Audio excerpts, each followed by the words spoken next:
이 시간 우리에게 주시는 하나님의 말씀은 역대하 20장 18절에서 23절 말씀입니다. 다 찾으신 줄 알고 교독하도록 하겠습니다. 여호사밧이 몸을 굽혀 얼굴을 땅에 대니 온 유다와 예루살렘 주민들도 여호와 앞에 엎드려 여호와께 경배하고 그핫 자손과 고라 자손에게 속한 레위 사람들은 서서 심히 큰 소리로 이스라엘 하나님 여호와를 찬송하였느니라. 이에 백성들이 아침에 일찍이 일어나서 드고와 들로 나가니라. 나갈 때에 여호사밧이 서서 이르되 유다와 예루살렘 주민들아 내 말을 들을지어다. 너희는 너희 하나님 여호와를 신뢰하라. 그리하면 견고히 서리라.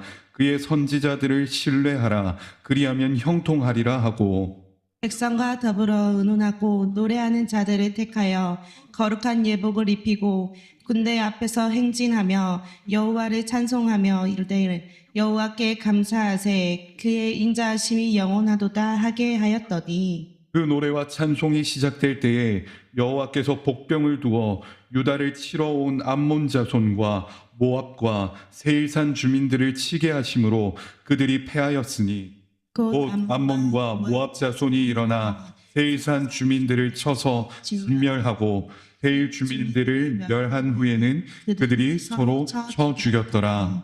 아멘. 지난 한 주간도 평안하셨습니까? 예, 벌써 2025년 마지막 주일이 되었습니다.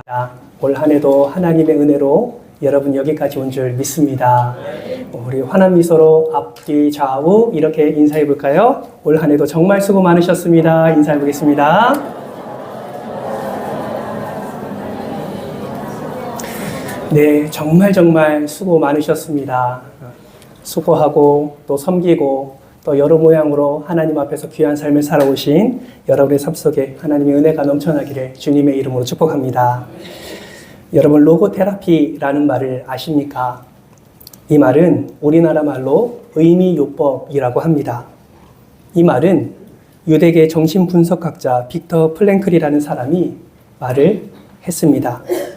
빅터 프랭클은 유대인이라는 이유만으로 아우슈비츠 수용소에 갇혀서 죽음의 문턱을 넘나들었던 사람 중에 한 사람입니다.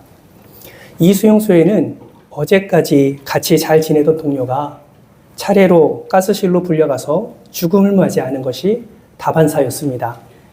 그곳에 갇혀 있으면서 이들은 얼마나 큰 고통을 경험하였을까요? 그런데 이 빅터 프랭클이라는 사람은 그런 최악의 상황에서 놀라운 사실 하나를 발견하게 됩니다.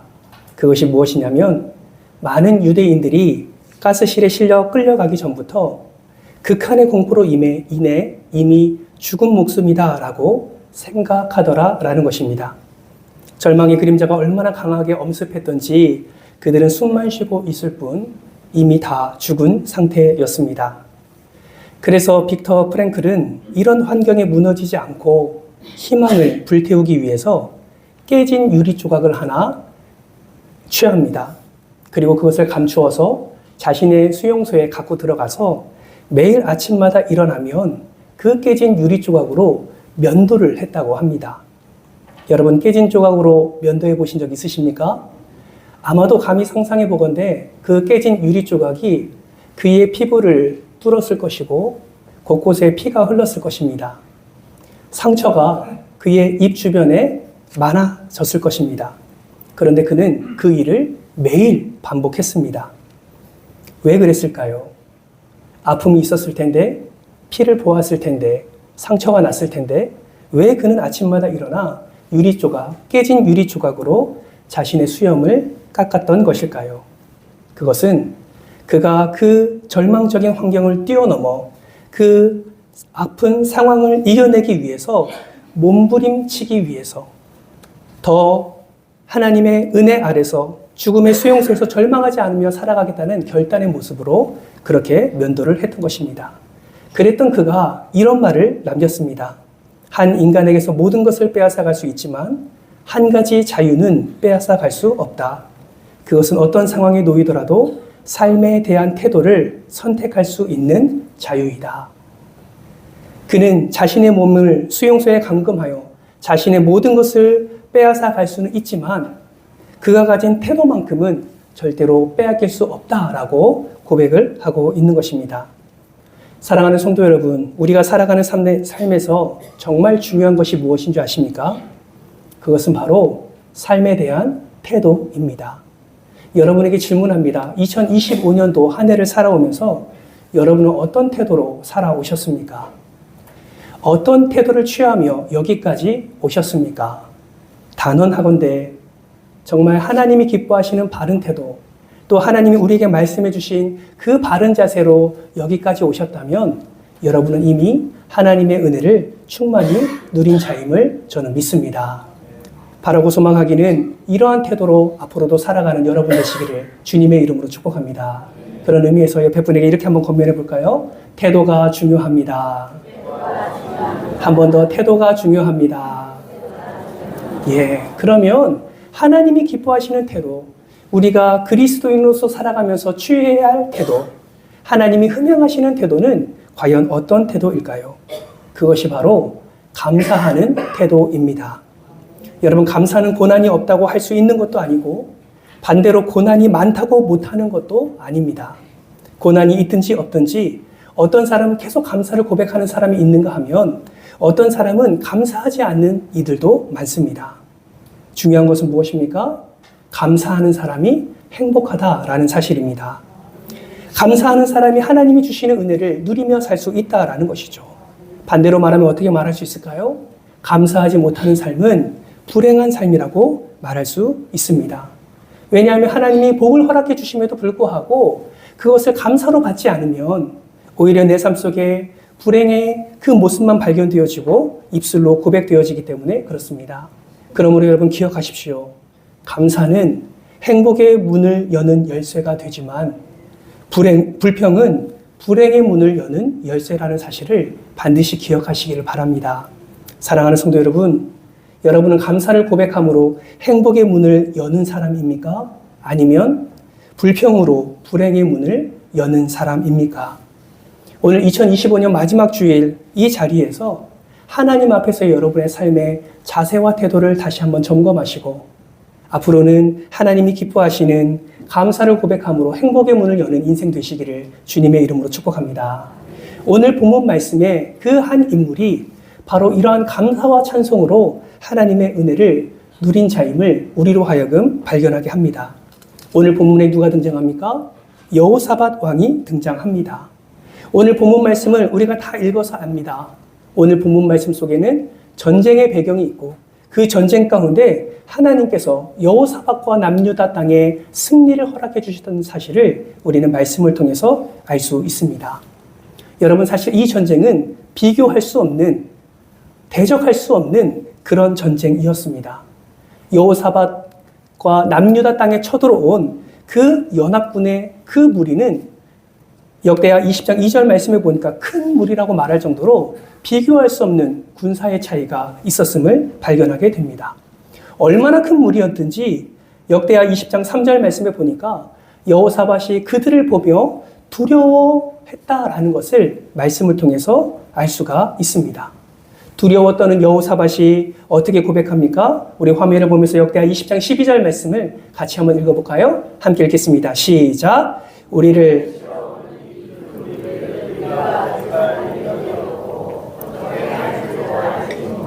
아멘. 여러분, 이 고백은 무엇을 의미합니까? 한마디로 눈앞이 캄캄하다는 것이죠. 어떻게 대처할 수도 없고 어떻게 대응할 수 없는 그런 상황 가운데 지금 여호사밧 왕이 지금 처해 있음을 말하고 있는 것입니다. 그런데 놀라운 것은 무엇입니까? 이러한 감당할 수 없는 상황 가운데 여호사밧이 어떻게 행동했느냐, 어떤 태도를 취했느냐가 너무나 중요하다라는 것이죠. 여러분, 여호사밧은 하나님께 어떠한 태도를 취했습니까? 가장 먼저 여호와께 낯을 향하여 간구했다라고 성경은 말씀하고 있습니다. 여러분, 역대하 20장 3절 말씀을 보세요. 여호사밧이 두려워하여 여호와께로 낯을 향하여 간구하고, 여기서 낯을 향한다는 것은 무엇을 의미합니까? 여호와께 도움을 구하기로 결심했다라는 것을 의미하고 그 결심을 행동으로 옮긴 것을 말하고 있습니다. 그리고 그 낯을 여호와께로 향하여 무엇을 행합니까? 하나님, 지금 이 상황 주님 아시지요? 나를 도와주십시오. 나를 살려주십시오. 간절한 마음으로 하나님께 기도한 것을 우리는 확인할 수가 있습니다. 여러분, 여호사밧만 하나님 앞에 엎드린 것이 아닙니다. 그 다음 여호사밧이 어떻게 행동합니까? 두 번째로 모든 남유다 백성들을 향하여 금식을 선포합니다. 모든 백성들로 하여금 아무것도 먹지 말고 오직 하나님께 기도하라라고 명령을 한 것입니다. 이것은 무엇을 의미합니까? 목숨을 걸고 하나님께 매달린다는 것을 의미하는 것이죠. 여호사밧은 다급했고 간절했고 그래서 온 백성으로 하여금 함께 하나님께 간구하기를 그렇게 명령했던 것입니다. 여러분, 결과가 어땠습니까? 여호사밧과 남유다의 승리가 결과로 나타났습니다. 여러분, 어떻게 승리하게 되었나요? 하나님이 그들의 간구와 그들의 중심, 그리고 낯을 향하여 드는 그들의 태도를 보셨기 때문입니다. 다른 것으로 승리할 수 없었지만 하나님의 놀라운 능력으로 말미암아 그들이 승리의 기쁨을 누리게 되었습니다. 여러분, 이 사건을 통해서 우리는 무엇을 알 수 있습니까? 한번 따라해 볼까요? 하나님께 낯을 향하고 구하면 하나님이 움직이십니다. 아멘이십니까? 한 번 더 따라할까요? 하나님이 움직이시면 반드시 승리합니다. 아멘이십니까? 예, 아멘입니다. 하나님께 낯을 향하여 들고 기도하면, 간구하면 하나님께서 반드시 그것을 들으시고 일하시며 승리를 허락해 주신다라는 것이죠. 여러분, 어떻게 남유다와 여호사밧이 승리를 경험했습니까? 하나님이 한 사람을 택하여 그들에게 보내십니다. 바로 야하시엘이라는 사람이죠. 그에게 하나님의 지혜를 들어 그 남유다와 여호사밧에게 말씀해 주십니다. 놀라운 작전을 그들로 하여금 듣게 하십니다. 어떤 작전이었을까요? 여러분, 하나님이 말씀하신 작전은 인간이 생각했던 그 어떤 전략이 아닙니다. 하나님이 말씀하신 작전은 인간이 생각했던 그 어떤 전술이 아니에요. 하나님이 야하시엘을 통해서 여호사밧과 남유다에게 전한 놀라운 작전은 바로 감사와 찬양이었습니다. 여러분, 여호사밧과 남유다는 지금 눈앞이 깜깜합니다. 아무것도 보이지 않아요. 그러나 하나님의 사람 야하시엘이 가서 너희는 하나님께 감사와 찬양을 올려드리라 라고 그렇게 하나님의 명령을 전달한 것입니다. 놀라운 것은 무엇인지 아십니까? 여호사밧 왕이 찬양대원을 세웁니다. 오늘 아름답게 하나님을 찬양한 우리 시온 찬양대처럼 예복을 입혀요. 그리고 그 찬양대원을 군사들이 서 있는 그 바로 앞에, 가장 앞에 서서 하나님을 찬양하게 합니다. 어떻게 찬양한 줄 아세요? 21절 하반절 말씀 우리 화면을 보면서 같이 한번 읽어볼까요? 함께 읽겠습니다. 시작. 여호와께 감사하세 그의 인자하심이 영원하도다. 여러분, 이해가 되십니까? 대군이에요. 상대가 되지 않는 대군입니다. 조금이라도 성을 방비하고 조금이라도 더 좋은 전략을 짜기 위해서 머리를 굴려가며 있는 모든 물자를 동원해서 막아서야 하는 것이 우리의 생각인데 하나님은 그렇게 하지 않는다라는 거예요. 오히려 그렇게 찬양대원을 앞에 서서 하나님을 찬양하게 합니다. 하나님께 영광 올려드리게 합니다. 여러분, 인간적으로 생각할 때 미친 짓 아닙니까? 미치지 않고서야 그렇게 할 이유가 없지요. 당장 1시간 후면, 어쩌면 30분 후면 남유다 땅에 있는 그 성 안에 있는 모든 사람이 목숨을 잃을 수 있습니다. 당장 30분 후면 사랑하는 아내가, 사랑하는 자녀들이 노예로 끌려갈 수 있어요. 그런데 지금 여호사밧은 무엇을 하는 거예요? 여호와의 명령에 순종하는 것입니다. 다른 것 하지 않습니다. 그저 예복을 세운 자들과 함께 하나님께 감사와 찬송을 올려드렸습니다. 여러분, 놀라운 것은 그 감사와 찬송을 하나님이 받으셨다라는 것이죠. 그리고 인간이 생각할 수 없는 방법으로 하나님은 그들을 치셔서 여호사밧과 남유다에게 놀라운 승리의 기쁨을 허락해 주셨습니다. 여러분, 감사와 찬송을 올려드리니 어떤 은혜가 임합니까? 승리의 은혜가 임하는 거예요. 뿐만 아니라 그 수많은 연합군, 수많은 대군들이 가지고 있는 수많은 전리품을 그들에게 허락해 주시는 하나님의 은혜를 경험하게 되는 것입니다. 얼마나 전리품이 많았는지요. 성경에 보면 사흘 동안 그 전리품을 가지고 왔다라고 말합니다. 그리고 넷째 날 이들이 무엇을 한 줄 아십니까? 26절 말씀 같이 한번 화면을 보면서 읽겠습니다. 시작. 넷째 날에 무리가 브라가 골짜기에 모여서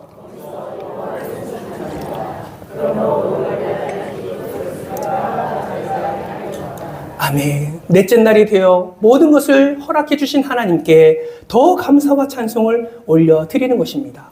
브라가 골짜기, 곧 찬양의 골짜기, 감사의 골짜기라는 의미를 담고 있습니다. 사랑하는 성도 여러분, 하나님의 축복이 여기서 끝났나요? 그렇지 않아요. 전리품으로 끝난 축복이 아닙니다. 하나님의 축복은 감사와 찬송을 올려드린 그들의 삶 속에 계속해서 일어났습니다. 어떤 축복입니까? 이 소식을 이웃 주변 나라들이 듣게 되는 거예요. 그리고 승리를 한 이스라엘 백성들, 그 남유다 백성들을 두려워하게 하십니다. 뿐만 아니라 이로 인해서 하나님께서 그 땅에 평화를 허락해 주세요. 30절 말씀 화면을 보면서 같이 한번 읽을까요? 함께 읽겠습니다. 시작.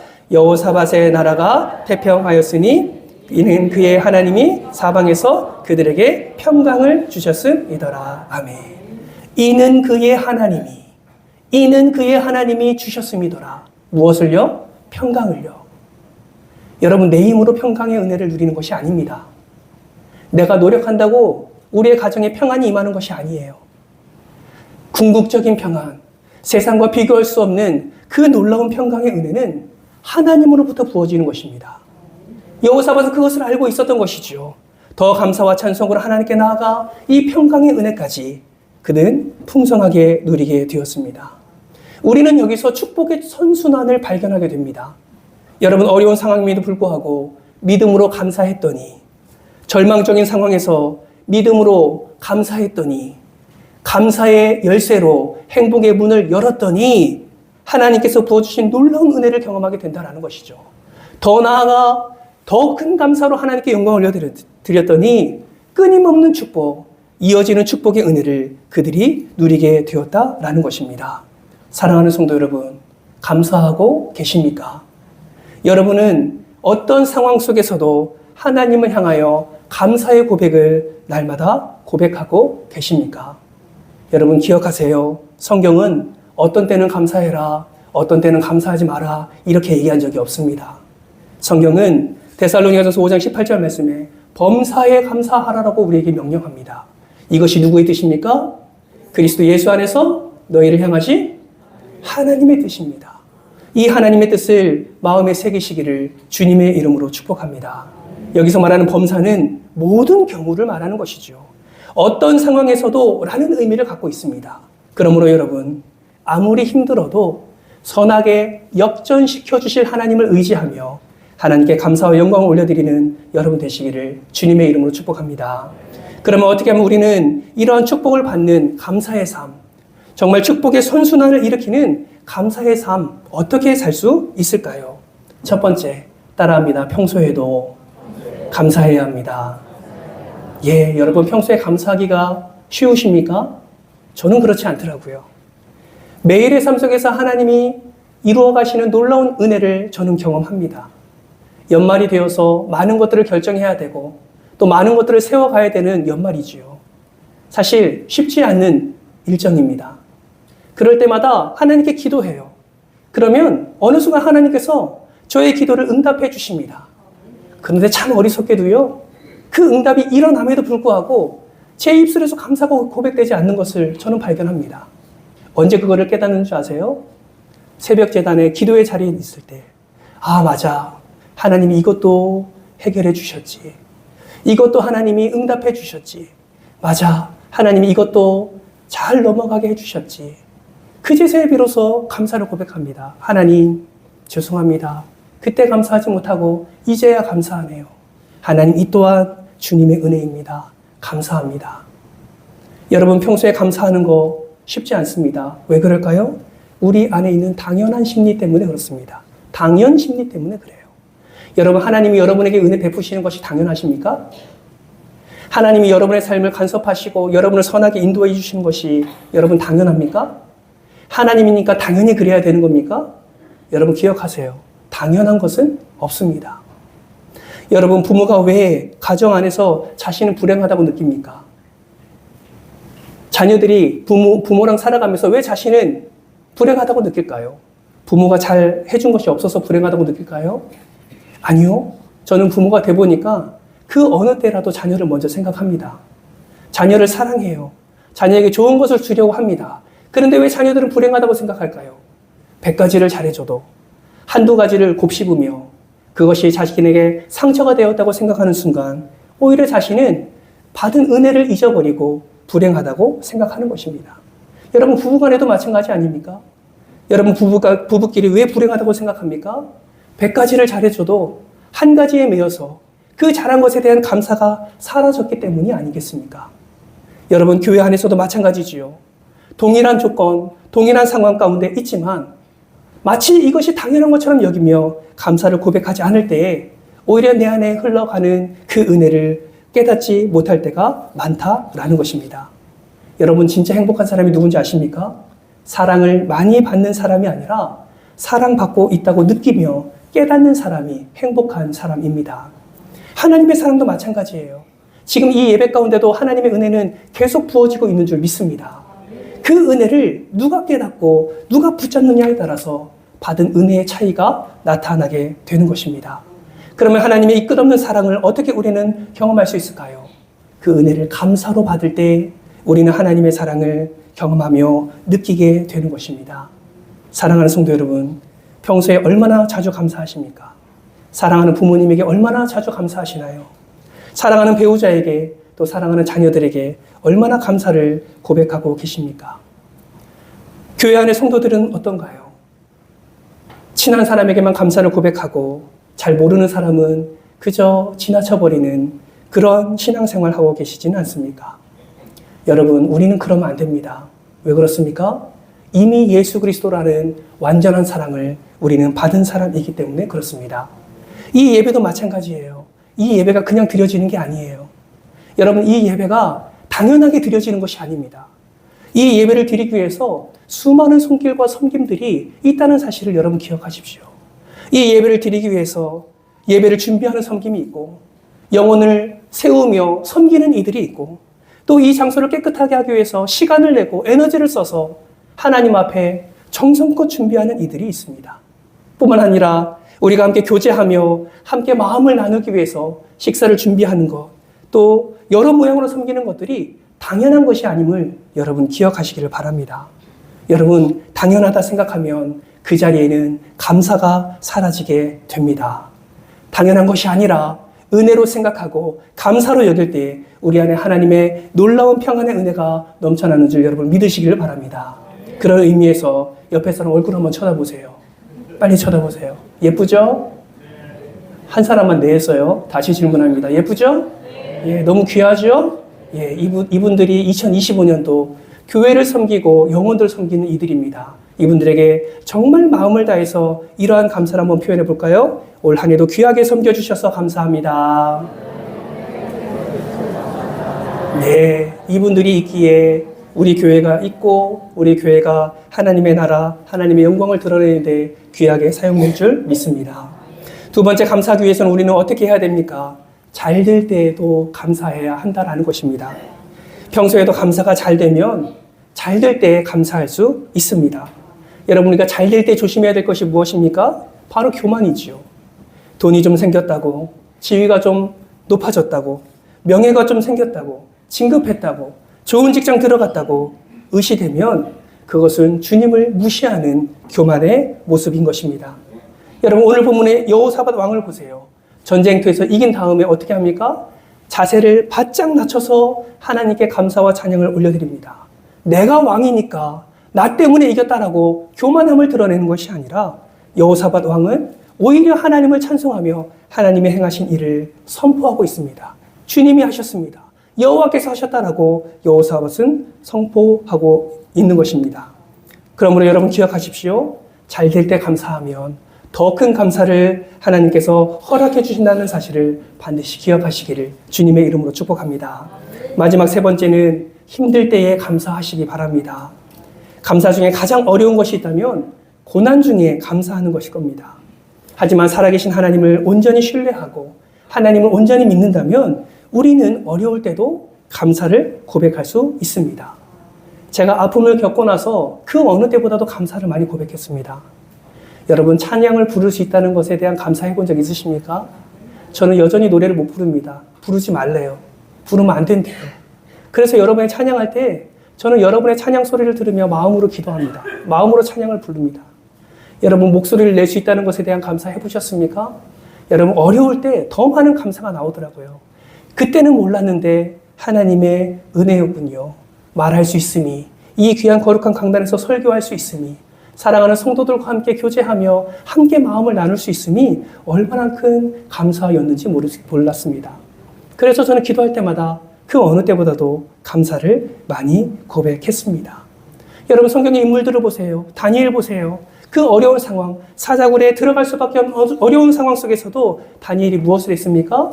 예루살렘을 향하여 창을 열고 그곳에 엎드려 하루에 3번씩 그냥 기도가 아니라 감사 기도했다라고 성경은 고백하고 있습니다. 그랬더니 어떤 역사가 일어납니까?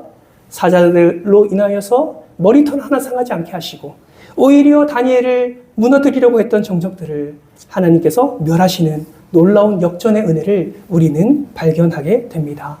사랑하는 성도 여러분, 지금 어떤 삶을 살고 계십니까? 혹여나 남들에게 말하지 못할 어려움 가운데 처하고 계십니까? 여러 가지 아픔과 질병으로 인해서 마음 상해서 여러 가지 눈물로 세월을 지내고 계십니까? 여러분 그럴 때 감사를 고백하시기를 주님의 이름으로 축복합니다. 그럴 때 하나님께서 여호사밧과 남유다 백성들에게 허락해 주신 놀라운 역전의 은혜, 강건함의 은혜, 평안의 은혜를 더하여 주실 줄 믿습니다. 여러분 우리가 보는 찬송가 66장을 보면 다 감사드리세라는 찬송이 있습니다. 여러분 이 찬송을 지은 분이 마틴 링카르트라는 목사님입니다. 이 목사님이 언제 이 찬송을 지은지 아십니까? 유럽의 흑사병이 돌아서 수많은 사람들이 죽어나갈 때 이 찬양을 지었다고 합니다. 심지어 그 흑사병으로 링카르트 목사님의 아들조차도 죽음을 당했고 어느 날에는 교회에서 50명씩 장례를 치를 수밖에 없는 그런 암울한 상태였을 때에 목사님이 이 찬송을 지었다고 해요. 여러분 1절 말씀 뭐라고 고백하고 있습니까? 다 감사드리세 온 마음을 주께 바쳐 그 섭리 놀라와 온 세상 기뻐하네. 3절 보세요. 감사와 찬송을 다 주께 드리어라 저 높은 곳에서 다스리시는 주님. 죽어나가는 상황 가운데서도 그는 온전히 하나님을 바라며 감사를 고백했던 것입니다. 이것을 통해서 알 수 있는 것이 무엇인지 아십니까? 감사의 고백은 환경과 상황에 따라서 하는 것이 아니라 믿음으로 말미암아 하는 고백이 감사의 고백이라는 사실입니다. 여러분 상황적 사람 되지 마십시오. 환경적 사람 되지 마십시오. 상황과 환경에 따라서 여러분의 반응이 나타내는 것이 아니라 어떠한 상황일지라도 어떠한 환경일지라도 여러분의 믿음 안에서 하나님께 감사를 고백하는 여러분 되시기를 주님의 이름으로 축복합니다. 여러분 올 한 해 어떻게 살아오셨습니까? 여러분의 마음이 어떻습니까? 감사였습니까? 아니면 원망이었습니까? 불평이었습니까? 감사였습니까?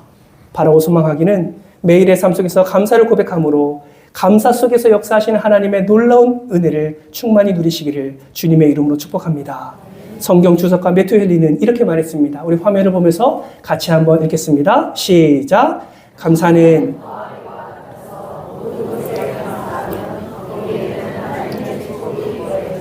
아멘. 여러분 마이너스 인생 되지 마시고 플러스 인생 되시기를 주님의 이름으로 축복합니다. 플러스 인생은 감사로 시작됩니다. 여러분의 잃어버린 감사, 여러분의 삶 속에 놓치고 있는 그 감사가 있다면 오늘 이 시간 하나님의 말씀 앞에서 더욱더 하나님께 감사와 찬송, 영광 올려드리는 여러분 되시기를 주님의 이름으로 축복합니다. 2025년 얼마 남지 않았습니다. 여러분 한 해를 잘 마무리하시고 또 2026년도도 하나님께서 은혜로 열어주실 텐데 바라고 소망하기는 2025년 마지막뿐만 아니라 2026년도에도 감사로 하나님께 영광 올려드려서 하나님이 기뻐하시는 놀라운 승리의 주인공 되시기를 주님의 이름으로 축복합니다. 기도할까요? 여전히 여러분의 마음 가운데 남아있는 것이 무엇입니까? 여전히 해결할 수 없는 문제가 남아있습니까? 여전히 감당할 수 없는 아픔이 남아있습니까? 너무나 상황이 절망적이고 너무나 상황이 고통스러워서 여전히 불평을 고백하고 있습니까? 하나님께 기도하지 않으시겠습니까? 하나님, 내 마음을 바꾸어 주십시오. 삶의 태도가 감사로 변하게 하여 주옵소서. 주님 주신 은혜를 생각하게 하여 주옵소서. 내 삶 속에서 역사하신 하나님의 은혜를 기억하게 하여 주옵소서. 평소에도, 잘 될 때도, 또 아플 때도, 고난 중에도 감사를 고백하는 자 되게 하여 주옵소서. 이렇게 고백할 때에 여호사밧을 사랑하사 그에게 놀라운 역사로 함께 하셨던 주님께서 여러분의 삶도 역사하시며 승리와 평강의 은혜를 허락해 주실 줄 믿습니다. 이 은혜를 사모하며 소망하며 기대하며 이 시간에 주여 한번 해주시고 우리 통성으로 기도하며 나아가겠습니다. 주여. 하나님, 여전히 내 마음에, 내 삶에, 우리 가정에 아픔이 있습니다. 문제가 있습니다. 해결하고 싶은데 해결책이 보이지 않습니다. 하나님, 마치 여호사밧이 그 수많은 대군 앞에서 두려움을 떨고 있은 그 두려움이 우리 안에 있습니다. 그러나 오늘 말씀은 그러한 삶 속에서 어떻게 하나님의 은혜를 누릴 수 있는지에 대한 정답을 우리에게 말씀해 주셨습니다. 어떤 상황에서도 하나님께 감사하며 오직 믿음으로 하나님을 찬송하는 것, 그것이 우리가 주님이 허락해 주신 승리의 기쁨과 평강의 은혜를 누리는 길임을 믿습니다.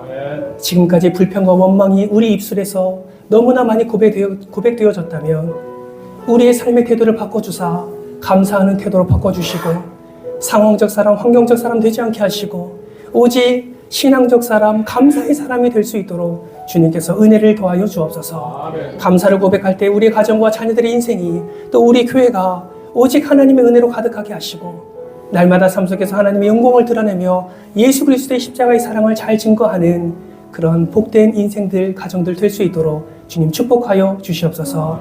감사를 드리며 예수님의 이름으로 기도드리옵나이다. 아멘.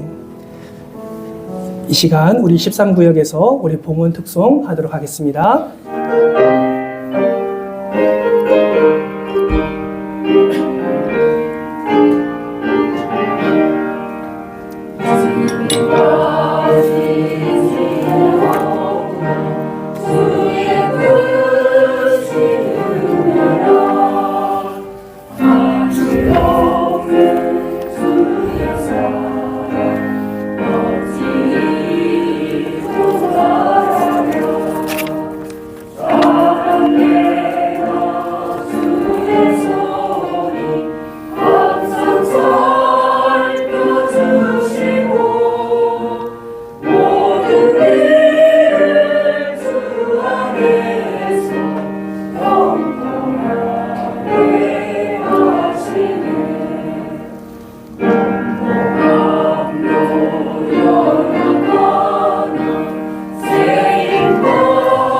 세례 시간 때 무선 마이크 하나 준비해 주세요. 준비해놨습니다.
Yeah.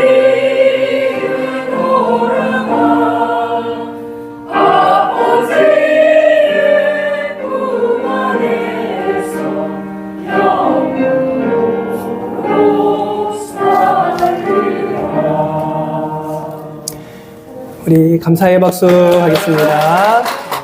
지금은 우리 주 예수 그리스도의 은혜와 하나님의 그 크신 사랑과 성령 하나님의 감화 감동 내주교통 역사하심의 은혜가 오직 하나님께서 허락해 주신 은혜를 생각하며 주님의 능력을 의지하며 평소에도 잘 될 때에도 고난 중이라도 날마다 감사를 고백함으로 행복의 문을 열기로 결단하는 모든 성도들 머리머리 위에 이들의 가정과 또 은퇴권사 또 안수지잡 취임 세례받는 자 모든 사람들의 머리머리 위에 이제로부터 영원토록 함께 있을지어다. 아멘.